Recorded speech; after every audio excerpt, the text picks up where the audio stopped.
Tapi nanti jauh. Okey, so kita nak mulakan podcast kita macam mana? Kita cerita kita dekat mana masa benda tu jadi boleh?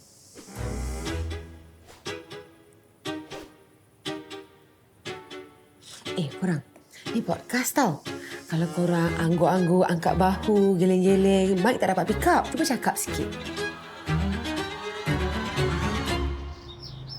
Suasana hari Ahad di Pangsapuri Saujana Puteri pada pagi itu seperti hari-hari Ahad yang lain.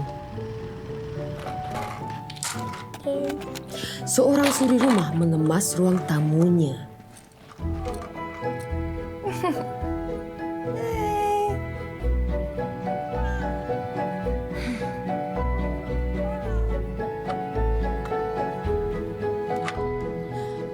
Kawan-kawan bertukar cerita, bergelak ketawa, bertepuk tampar.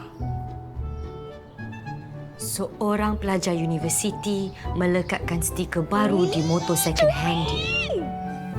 Second hand kena sebut ke? Tapi motor saya memang second hand pun. Tak mampu saya beli baru. Motor second hand tu berapa ribu, Syul?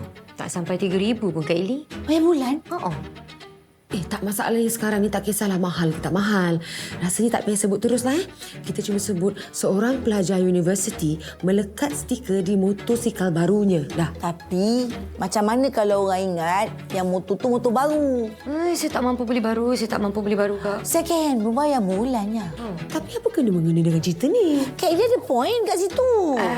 Shui ikut je lah apa yang akak decide. Tak apalah, kita teruskan aja lah. Tak saja ke? Okey. Tapi pada pagi itu, sebuah kematian telah berlaku. Memang kematian kita kena guna sebuah? Habis tu takkan nak guna sebiji kot. Sebuku? Itu roti. Betul juga. Sorry. Apalah, kita guna sebuah kematian je. Alah, bukannya Dewan Bahasa dan Pustaka nak dengar pun podcast kita ni.